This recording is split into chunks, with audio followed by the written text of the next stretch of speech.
The Roots to Rocket Science podcast is an exploration of the universe at large through the lens of two skincare entrepreneurs with vastly different backgrounds. Each week, master esthetician Natalie Novak and former Boeing engineer and literal rocket scientist Ron Webb will tackle topics from beauty and health to everything else.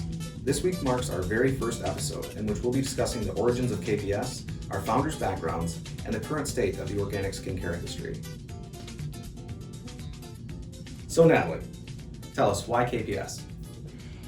You know, it started in 1987 when I was living in California and I was working at a high-end department store selling high-end cosmetics, and of course California is known for their earthquakes. I went up to the stock room to replenish stock one day, and we had a large earthquake that morning, and I noticed that one of the products that was designed for your face actually fell off the top shelf. It broke, it ate through the carpet as well as the carpet padding, exposing, a hole, in the floor that was about a foot in, diameter. And immediately the first thing that came to my mind was, oh my God, is this legal? Like, how is this possible? This is a product designed for the body and it's eating through the freaking floor. Like, I just thought this is wrong, and there's a gap in the industry and there has to be more to this. So as I started researching, I learned that the FDA doesn't regulate these products at all, which I was astonished by. I also learned that these huge conglomerates they're able to put whatever chemicals and products, or ingredients in these products that they want, and because again it's not regulated, it means that there's a lot of crap in skincare. And ironically, a few months later, my grandmother was diagnosed with breast cancer. So really made me think full circle, like what we put on our largest organ, our skin, really does affect our health. And so at that point, I was obsessed with reading the ingredient, or the Cosmetics Ingredient Bible.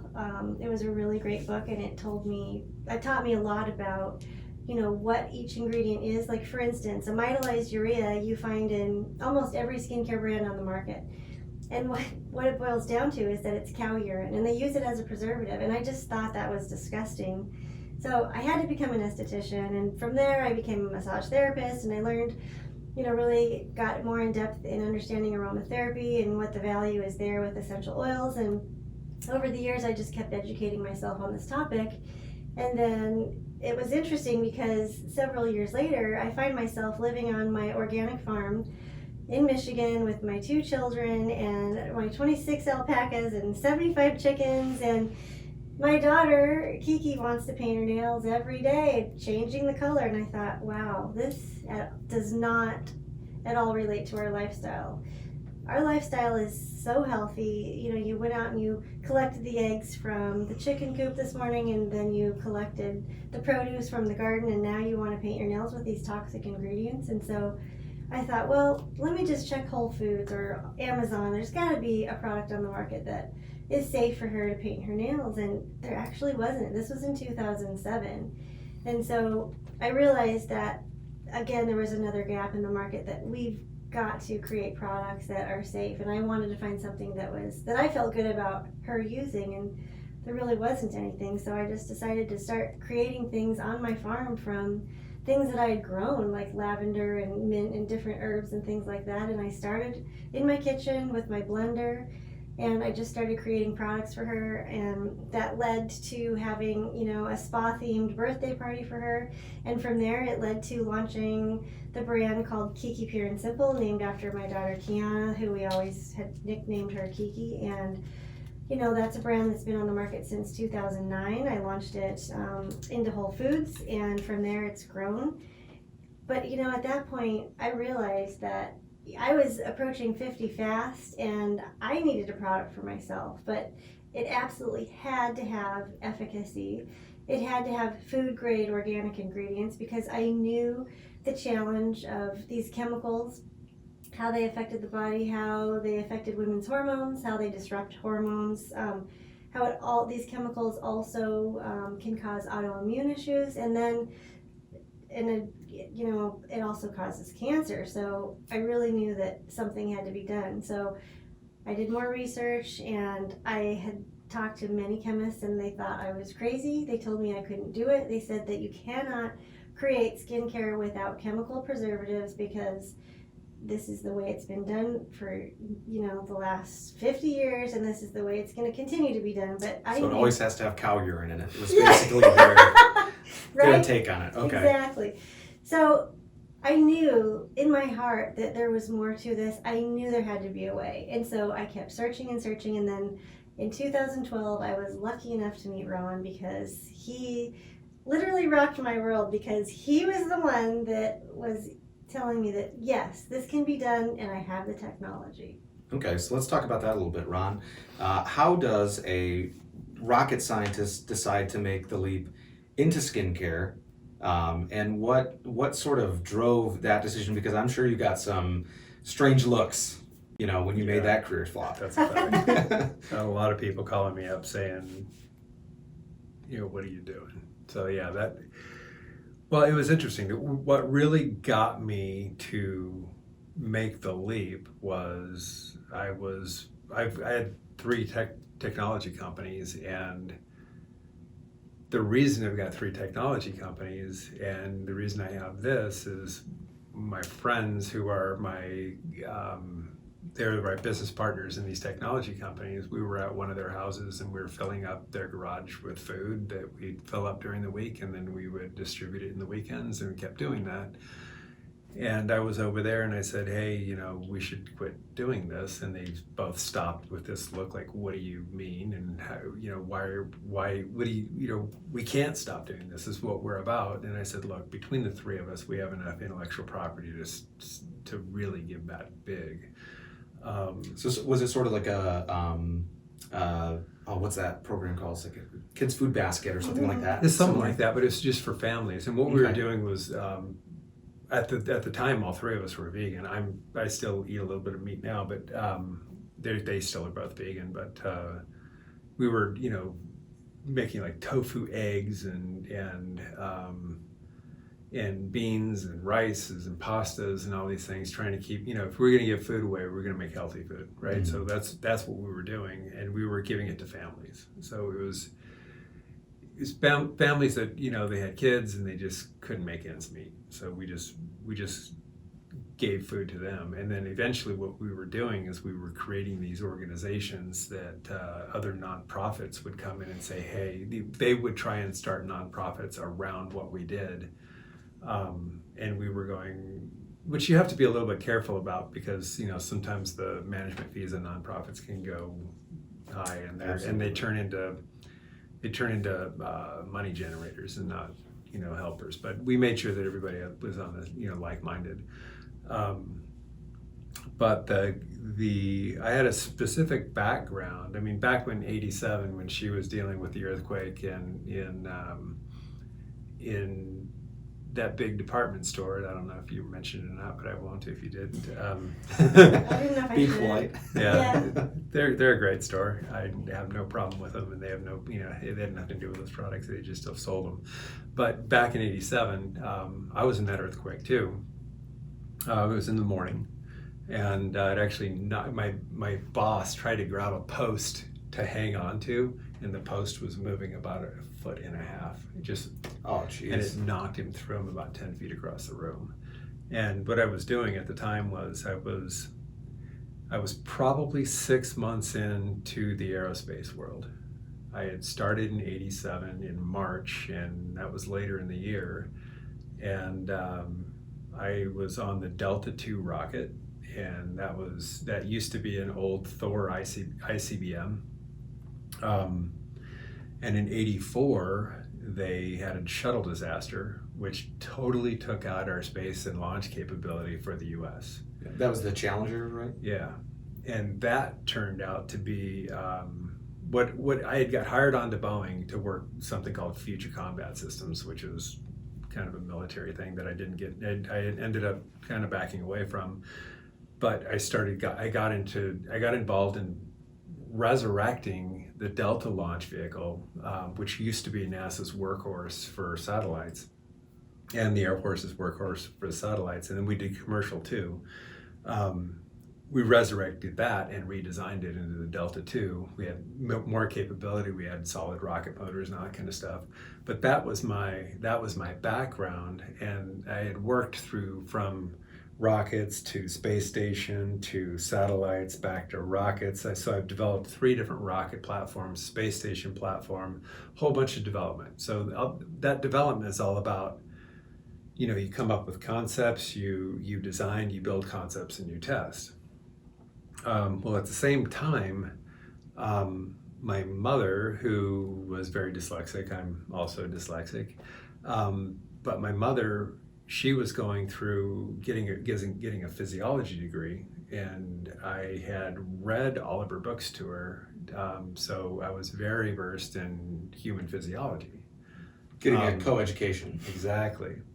And then in, 91, she ended up going, and there was a bunch of things that she ended up doing with this. So one is she did mapping of the genome, which I got pulled in on, which was fun. She did plant drug research, which turned out to be a real asset to KPS because we use plants, and plants are a great source for pharmaceuticals. They really should be using the plants, but what they do is they find certain compounds and then synthesize them. Which when you do that, those compounds are typically a more broad spectrum look at the world, and then they synthesize them, and then they narrow it down. And when you narrow things down, sometimes you cause secondary effects, and that's what happens with the secondary effects with drugs, so these side effects. And sometimes they say including death, or you might lose your eyesight, or little things or like something that. like that. And those types of things, they're they wind up in the medical industry, they wind up in skincare, they wind up all over the place. So anyways, I worked on all these biological sciences, and the one that really got me involved in skincare was my mother became semi-retired. She was still working as a consultant in the pharmaceutical industry, and she bought a ranch in Payson, Utah, and she had 35 Arabian horses. And these things would have accidents, they would have a lot of wounds. The worst I'd seen was about the size of a volleyball. And we started developing creams and salves and sprays for horses, because for her, they were like her kids. I mean, more so than her kids, they were her kids. Very expensive kids, too. Very expensive kids, yes, they were. Some of them extremely expensive. She had a Russian horse that unbelievably expensive. But she wasn't going to put them down. And the vet looked at these wounds and said, I'm sorry, we're going to have to put this animal down. And she was not going to do it. So what we did was start developing these creams and salves, and we ended up with a cream that literally the hair and the skin grew back without scarring. And you could shave the hair down and take a look and say, wow, what's going on here? So I knew we were onto something. And it took me years to figure out, what the mechanism was and how things were actually working. But once we did, I started a company back when I was in the garage with my buddies, and I said, I told them, one of the things I'm going to do is I'm going to get out of the aerospace company, and I'm going to take the lead, and I'm going to go with KPS. Well, there was no KPS at the time. I started a company called Nature's Intent. And, well, there was a KPS, but I wasn't involved with it, I'll put it that way. And then started a company. And then I ended up going to Grand Rapids for a company here that built a bunch of avionics for a bunch of Boeing military and commercial platforms. So I was working with that company for about 9 months. I got them to root cause. We fixed all that stuff. And in the meantime, I met Natalie, who had some inroads into the skincare company, and she was very like-minded with respect to keeping things clean, doing things right. And the thing that I noticed about her more than anything was she was a complete zealot. Like, there was no way I could get her to move off that mark, Yeah. And I knew there's one thing if you get involved with somebody and they might say, well, yeah, we'll cheat on this or cheat on that. That's not good enough. But she was literally so much of a zealot that I knew that it was okay to partner with her. I told her about my technology. She didn't believe anything I told her. I told her what my background was. She didn't believe that. She didn't believe any of that up until she ended up coming in. I think my boss at the time came to town, and I got called off onto another phone call, and I think at the time he was telling her something like, yeah, Ron can pretty much do anything. And I think that was the time that you were like, okay, so maybe he's not full of BS. And at that point, we started talking about, the future of skincare, the future of KPS, how we could make this work. We were pushing Kiki Pure and Simple for a while, and Natalie started talking about, hey, let's get a line for me. Let's bring in technology and make this work. So that's my other half of this story, and that's how we met. That's how I joined Kiki Pure and Simple, and then we ended up consolidating that and moving forward with KPS Essentials. And then we KPS is about being kind, being pure, and being smart. So, and every one of those things are something that I would absolutely say that we are. Smart. We've got technology that's unbeatable. We do it in a way that we do extractions in a way that they're clean. They give you efficacy that the body, it actually works in conjunction with your body, as opposed to, forcing your body to do something which causes an imbalance. We just work the way the body naturally works. And most of that is through nutrition. Most of that is through, which would be minerals and vitamins and different nutrients that your body needs, specifically your skin. Well, so that actually brings us to a great segue of earlier today you were talking about sort of the state of skincare and organic skincare, and let's talk a little bit about how what you're doing differently is affecting the skincare industry, and how do you expect that that's going to be received? How do you expect that your competitors are going to react, if at all, when they are kind of, something that you said earlier was that we won't accept a little give on this or a little give on that, a little carcinogen here or there, So how is that changing the industry? Well, go ahead. Either way, the way I look at it is this. First of all,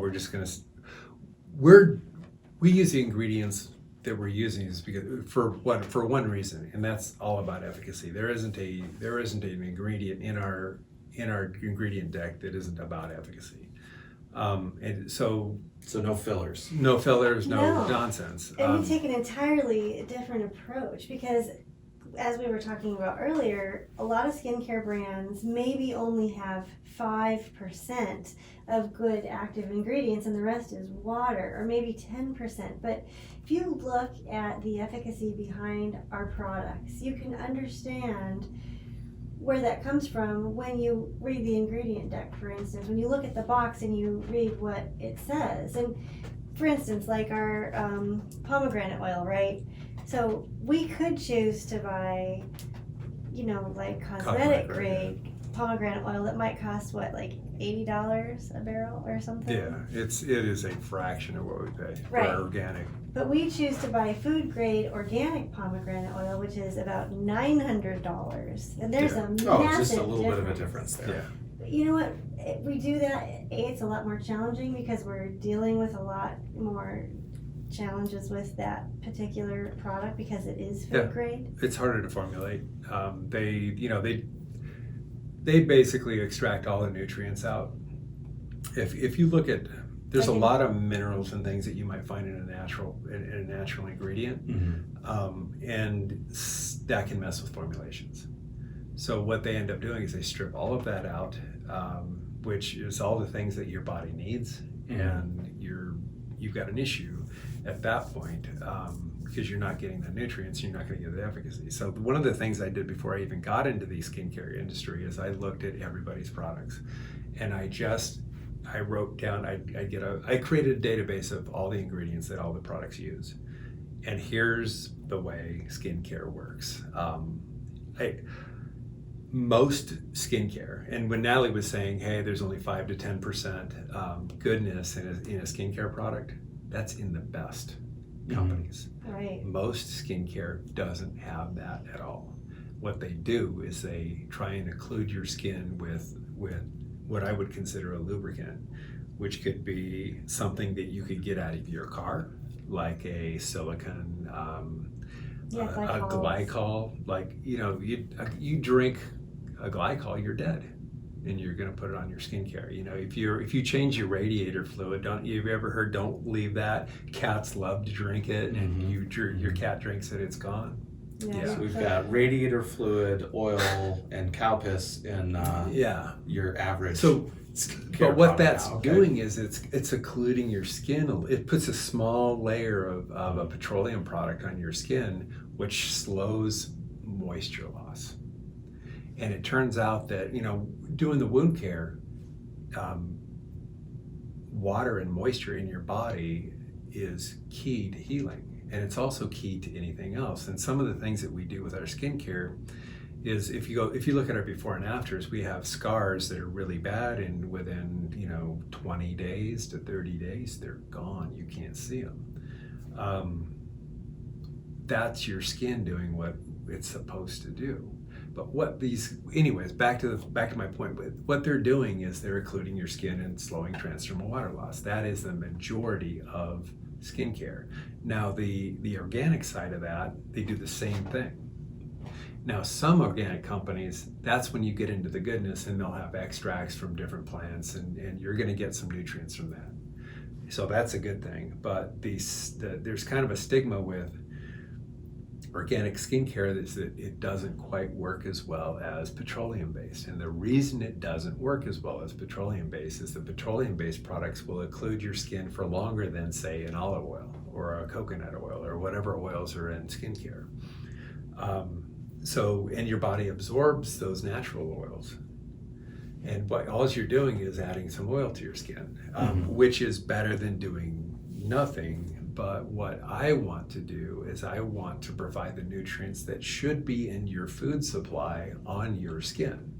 The nutrients specifically there that your skin uses for elasticity, for anti-wrinkle, for water storage, all sorts of things. So we have those specific ingredients in there, those specific nutrients in there. In addition to that, there's some natural triggers in your skin that you can turn on, turn off, just with nutrients, just because those nutrients happen to be there, that will add volume back in your skin, that will get rid of wrinkles.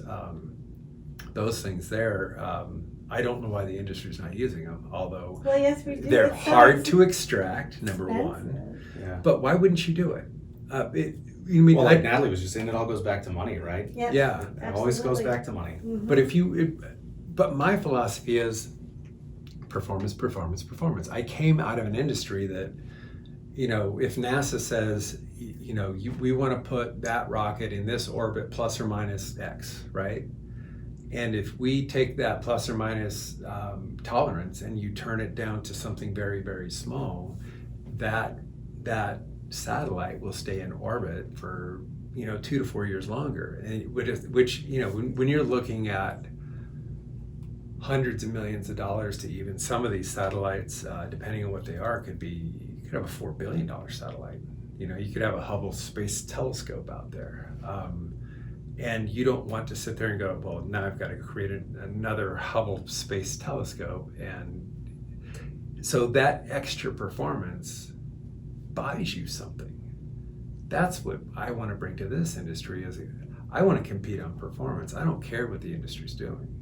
I want to, if you use our stuff and you say, oh my God, I look younger, or we're talking to women about C-section scars and how we're getting rid of C-section scars and scars on your neck and your face and your hands and your body, getting rid of eczema, getting rid of psoriasis. And this isn't us as a medicine. This is your skin doing what it's supposed to do. with the nutrients that's provided. Well, and in relation to that, I feel, well, and I know you do as well, but this is why our products are working so well. Because if you look at our food supply, it is so adulterated, which means that it doesn't contain the minerals and the vitamins that it used to. Mm-hmm. And now we are all walking around very deficient in a lot of different aspects. And that's why you're seeing more cancer, you're seeing more autoimmune disorders. It just has skyrocketed as far as this disease situation. And so when you look at the amount of nutrition, vitamins, and minerals in our products, that is why, or one of the reasons why, besides your technology, Yeah, for sure. that our products work so well, If you because could- we're feeding the body bioavailability. Right. Mm-hmm. And that's an interesting point, because a lot of the problem with the skincare industry is bioavailability of nutrients, right? I mean, that's the problem that's the solution I was trying to bring. May not be the problem, but the overall problem is we're depleted in minerals and nutrients. Okay. Right. So your skincare is almost acting as like a supplement. It is It a is supplement. a supplement. And Yeah, and 100%. you might be able to think, well, I can supplement my way into that, but you can't, because there's bioavailability issues again just with supplementation. Mm-hmm. And I really want to get into supplementation at some point in my life, potentially through KPS. I don't know, maybe we'll do that. But So why do you think that there is such a pushback in the idea? People, especially in the U.S., we're such a pill-popping society where we think, I'm going to get a pill, it's going to solve me, right? yeah. So why is there such a stigma against the organic skincare where, as you're saying, it's like a supplement, right? And it's healthy, it's organic, it's natural in what you're doing. Why do you think there's more of a pushback with that than there is with taking a fish oil pill, for example? Well, I honestly believe I think that organic skincare and petroleum-based skincare, for that matter, they really don't work that well in general. So, if someone says, well, I've got a skin problem, where am I going to go? They think I have to go to my dermatologist and get X, Often steroid creams and correct. really Right. potent And things. one of the first eczema patients that we dealt with, they were on a Dupixent. Dupixent, which is, how much was that? $37,000 a year. $37,000. It's Okay. a self-injecting. And she was doing this, for a long period of time, and her eczema was so bad that after she got out of work, she would come home, sit there, and not go outside. Well, she was also on prednisone too. She was Yeah. on a multitude of medications that just did And not help. It was, talking about that stigma, she was reluctant, number one, to come in here and have a treatment, to get a facial. So, Because everything burnt her Yeah. skin so bad that it was so painful she just couldn't tolerate it. because she just wasn't worth the risk. she of- basically, she had Exactly. open sores on her skin, Mhm. right? Yeah. We solved most of that with a 45-minute treatment. And she Insane. looked at us afterwards and she said, oh my God, she looked at me and she said, can I quit cold turkey on my steroids? And I'm like, okay. I would wean it, I'm not giving you medical advice because I didn't want to be in that position, but it's like, okay, look, I would talk to your doctor about weaning yourself off of this because your skin is no longer dealing with the same problems after 45 minutes. And oh, by the way, here's the home treatments for this and you're going to be fine. She cold turkeyed that night. And I did not tell her to do that. I'm like, talk to your doctor. I'm not going to be that I'd guy, say, right? there's liability But there. there was no issue with doing that whatsoever. And she literally, so I believe that's where that stigma comes from, is if you got a skin problem, where are you going? I'm going to my doctor. And the good thing is doctors use our stuff now. Yeah. They come to us Yeah. with different cases that they've had trouble treating, so they want to know, how can we partner with KPS to see how together we can solve these problems? And I'm talking about things like, hidradenitis suppurativa, or hypertrophic lichen planus, or lichen sclerosis, or severe cases of environmental acne or bacterial acne, or all these, even hormonal acne for that matter. And it's really interesting that, if you talk about KPS and you compare it to other brands, going back to your question, there really is no comparison to any other brands, because there really isn't anything else like KPS on the market, in relation to the amount of nutrition, vitamins, and minerals that we put in this product. Bring your dog to work today. If anybody's hearing any random grunting or She wants her pawing, mom. she does. Yeah, she sees her out Yeah, there. we have two cute, very, very awesome dogs in here. We're Because very we're cruelty-free brand. very Yeah. dog-friendly company. That's right. But yeah, Keep the doggy daycare in. So I did want to ask one additional question. So when you're sort of flying in the face of traditional norms in an industry, there are a lot of things that happen. Number one is somebody will usually try to knock you, and say, Right. "Oh, you're not doing what you say you're doing," Right. something like that. But have you guys ever run into a situation where any of these larger brands have approached you to say, "We want what you have"? Oh yeah, day absolutely. day one, we literally were approached by a mega brand the day we walked into Indie Beauty in New York in 2016, maybe. Mhm. Yeah, we launched KPS Essentials right then and there, and we were handed by Executive VP a card saying, "You have disruptive technology in this industry, we want in." And I said, "This is what our sales are right now, if you understand that." And they said, they went back and they caucused about it, and they said, "Okay, we typically don't do this, but we still went in." And Interesting. and So we they ended saw up instantly. they saw the value. Mhm. Yeah, and I don't know if it looks to me that a lot of these type of companies are buying companies like ours to extinguish them, potentially.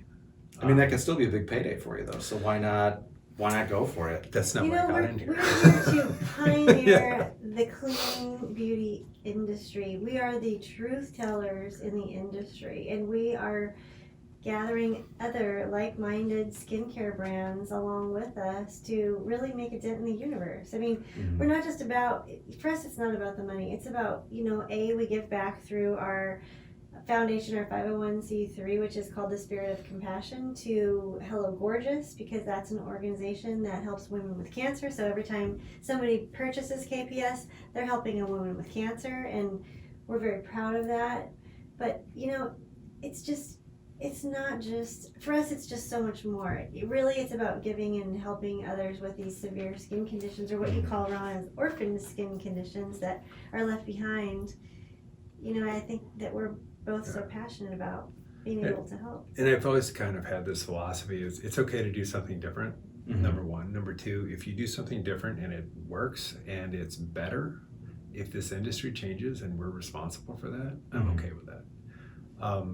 Now, I'd like to be able to, grow this company just like everybody else, and give back and do wonderful things. And I've got 3 tech companies to do that. So, if this, there's one thing: if we got absorbed and that technology was hidden, extinguished, or whatever, I would not want that. And then if they, if I sign a non-compete and I can't go back into the industry to fix it, I'm not going that way. If they were like, "Yeah, we love this technology, we're going to bring it, ubiquitous across all of our lines, and raise the bar with skincare," I might accept that. But I don't think that's what happens in this industry. I think they get new up and coming companies, and they if they see competition against their own brand, they will lower the efficacy of these brands and just maintain status quo. So they kind of just want to mothball you, basically. Potentially. Yeah, I mean, I don't know that brands. for a fact, but it appears that way. And I'm not that familiar with this industry, but when you see those types of things, and I've seen it in technology, that I know for a fact, where we've come up with different ideas where people will come in and buy them and they bury them for various reasons. Historically, that's happened quite a bit too. One of the big, in the automotive industry, for example, I think it was San Francisco, the trolley system that they have there is such a legacy. It's like such a iconic thing. Yeah. Well, that used to be everywhere. Yeah. We used to have trolley systems in every city, but then GM and Ford paid lobbyists to go in and say, these things are ruining your cities and be so much better to have a vehicle. Well, obviously with the environmental impact of that, now we can say, clearly that was not the case. It was much more efficient to have centralized transit systems. But competition is it's a tricky thing, and when somebody has enough money to just buy away the competition, why not do it from their perspective? I from a game theory type of perspective, I get that. It's like, hey, I built this, I'm going to keep this, and here's how I'm going to do it. I understand it, but I'm kind of a rebel when it comes to the things like that, and I don't mind knocking things over every once in a while. And you guys are kind of poking the hornet's nest then. A little bit. Yeah, we are. But I was told not to do it too much, but that, gets purchased by a large corporation that maintained the value that it did by the original founders. And I understand that they cut costs. Everything is manufactured in the same place, and they use the same ingredients. They just tweak things. From a cost perspective, it makes perfect sense running a business, but I feel like it's more important to maintain the original value. It's just not you guys. It's just not what you're about at the end of the day. No. I'd rather us carry the torch and let it pass with us than give it away, and at least it's somebody can resurrect it at some point, as opposed to just burying it. Well, it doesn't appear right now, considering the upward social momentum that you have going on behind the brand, that's going to happen anytime soon. I don't think you'd be passing the torch just yet. No. So definitely, we have a lot of work to do still. Yeah, and you guys are really working with a lot of influencers, it looks like now. Yes, we are. So, you talk about how is that working? Is it a lot of effort on your end anymore, or is it more they starting to come to you? They're definitely starting to come to us. At the beginning we reached out to them, but now we don't have time to really reach out to anybody at all. It's just they're approaching us every day, and it's great. Yeah, that's something that you can really appreciate, because when you first start off and you ask people to review or try your stuff, most people just look at you like, and then because they haven't heard of you or whatever. But I don't want to rub your beeswax on my body. Thanks, whatever. Yeah, and it's now to the point where we're getting bombarded. We can't even keep up with the amount of people contacting us every day saying, "Oh my God, I want to try this product so bad," and I want to review it and put it in my blog and this and that. I remember early on there was and I mentioned this earlier. One of the beauty editors at a large magazine. They were going to take a look at our product, because the marketing guy actually said, "Oh my God, this is real." Like, this guy repped 60 different companies in the skincare industry, and we showed him our before and after pictures, and he said, "This is BS. He didn't say BS, but he said, "This is BS." And he said, he goes, "These are photoshopped, or this is fillers." And I said, "Nope." I said, "Time out before we go any further. I do not want to work with you unless you understand our brand." I said, "You're going to get a facial, and then you're going to go through the Slim Massage thing." And the facial, even though this guy was amazing looking, his skin was amazing looking, it was a night and day difference. And I didn't know if that was going to happen with him, because you never know. And it was, which was a testament to that, to our efficacy. And then we ended up making him lose 2 inches. And I don't even like, it seems gimmicky, but we use like some maca extracts and stuff, and it makes you metabolize some things that are pretty interesting. But he went from, this is Photoshop, to jumping up, down, going, "Oh my God, oh my God, oh my God." And then he started calling beauty editors and letting them know, "Hey, we got something different." And one of the first beauty editors just said, "Tell me what to write and I'll write it."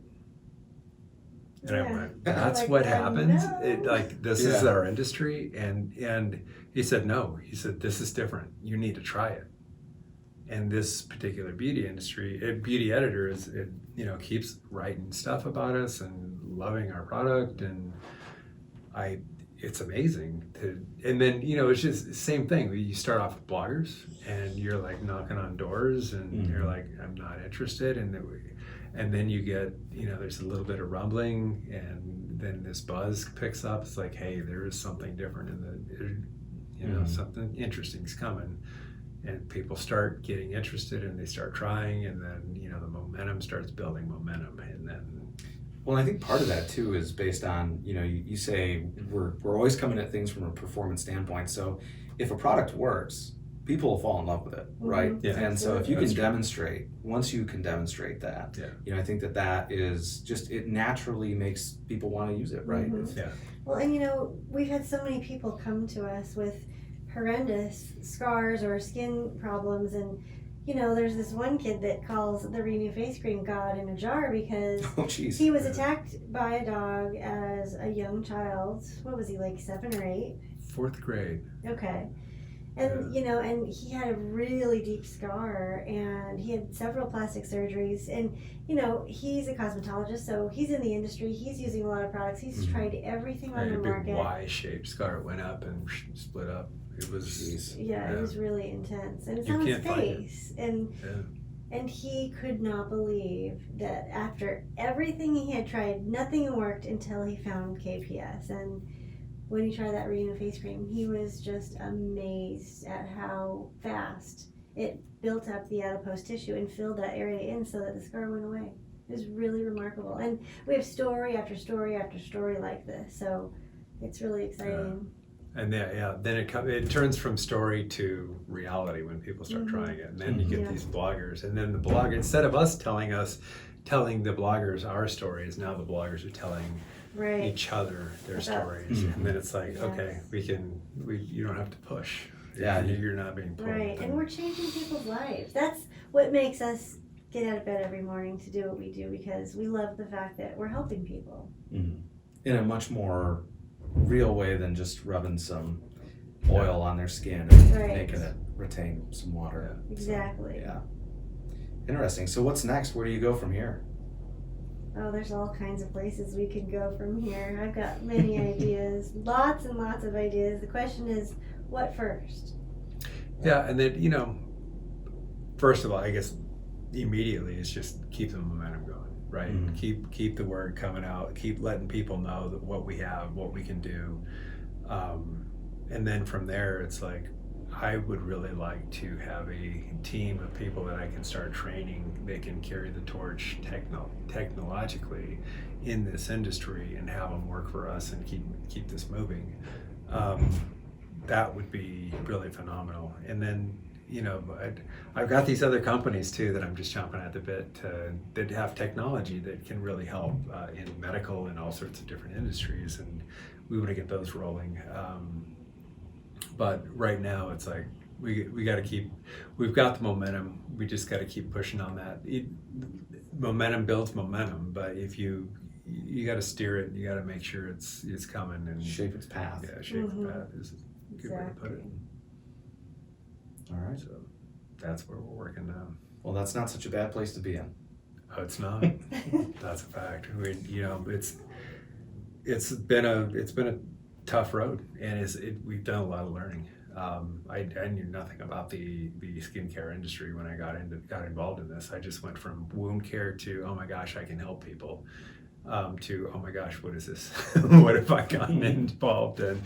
To now it's like, okay, I feel like I'm seasoned and I understand where the industry goes, what the industry values. We joined the Society of Cosmetic Chemists for a couple of years to figure out where the goals are for the industry, and they were off doing something kind of weird, and we said, okay, that's interesting. So we could go into that, but there's a lot of good work out there, but it's slow. We can be agile and we can be nimble here, because the decision process here is made by us.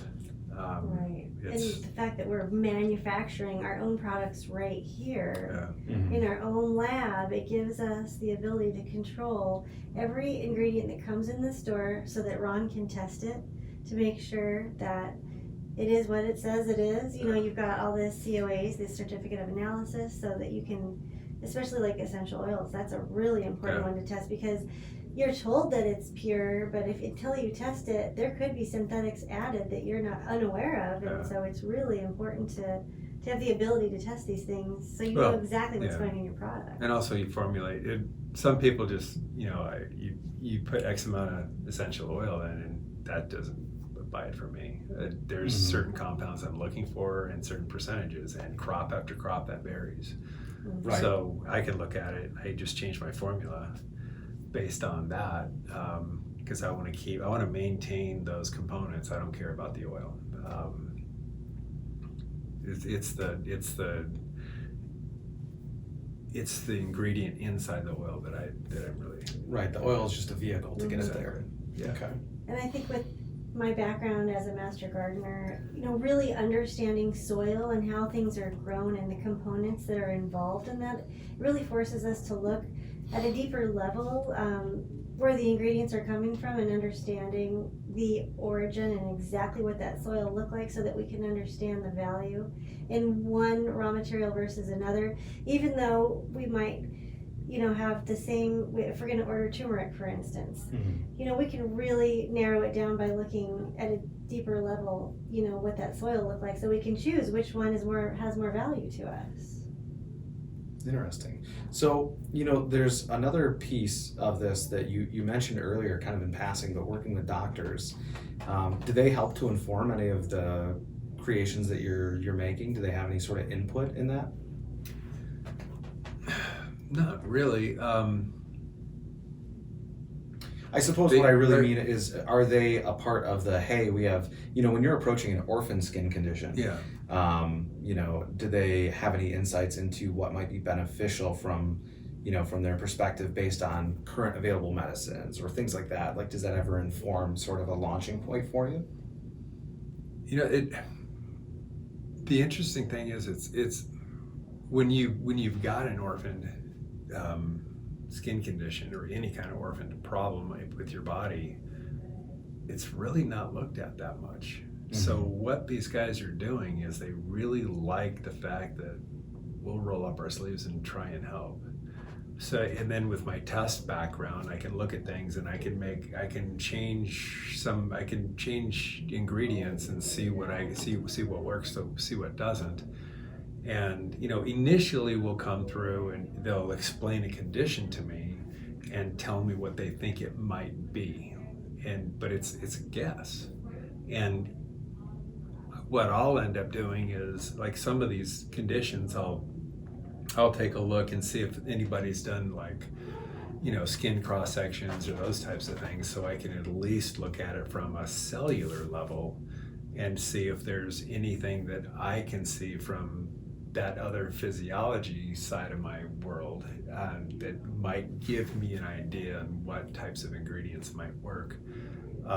And then we so far, I'll knock on wood, but so far I've been able to narrow it down fairly quickly, because most problems I can't remember the guy's name, but there's a dual Nobel Prize winner, and there's only a few of them, but he was in the medical industry and the medical side of research, and he was saying that all diseases and problems with the body are a lack of nutrients, and I believe that. So what I do is I try and approach it from a nutrient standpoint, and I try and figure out things where the body can actually do what it's supposed to do. Because there's kind of this thing in skincare. It's like you can't heal anything, and the fact is we aren't healing anything. We don't heal anything. Kind of a facilitator. Yeah, we provide the skin what we think is healthy for the skin, and the skin reacts in a healthy way. That's what's going on. Well, and the body's designed to heal itself. So when you feed it what it knows, everything we use, every ingredient is as close to the earth as possible, which is 99.9% of everything we use, right? So it's already grown from the earth, which means our body knows how to assimilate it. Now, chemicals, your body views as a foreign object and doesn't know what to do with all these chemicals. So kind of throws them all over the place and doesn't, it's just not good. It's not. The chemicals force their way into certain things, and they shut down certain enzymes. It's just a weird problem. way. Well, and ultimately unnecessary, right? It's an unnecessary, it's an artificial problem that's created, right? Yeah. And if you look at, probably 90% of what you would go for a doctor for. If you had good nutrition, you wouldn't be there. Mm-hmm. So, but I get the fact that, some people just don't either know, or they don't, sometimes it's a little more cumbersome to make your food every time, as opposed to ripping the top off the box and throwing it in the microwave. Yeah, we live in a culture with food deserts, literally. Yeah. So it's does make it challenging in that regard. Yeah. And it's providing an opportunity for us to help through the skin. And to be honest, it would, if people ate better, we wouldn't be as efficacious to your skin. Now, if the problem with our food supply is we've stripped out all the minerals out of the soil, and you literally can't get there from where we are today. Mm-hmm. So we need to fix that problem too. I don't know if we ever will. So just little things like that. Little things like that. Yeah. Yeah. Yeah. All right.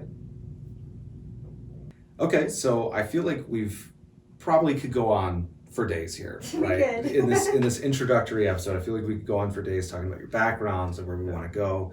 But I think we should cut it there. And then next week, we're going to be joined by Jenna Hibler. Is that correct? Yeah. And she is a naturopathic doctor with who now? So she works at Mercy Health, and she also is the wellness director for Clean Juice. Okay, great. And what should our listeners be expecting to hear?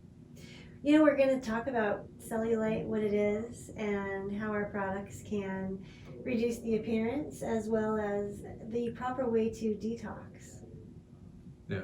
And I think she's probably going to talk about the nutritionally how to handle it too. So there's a few things there, and then I think we'll probably end up spinning a few things. She's really sharp. I think we'll end up doing some fun stuff there too. Mm-hmm. Excellent. And along with Clean Juice as well.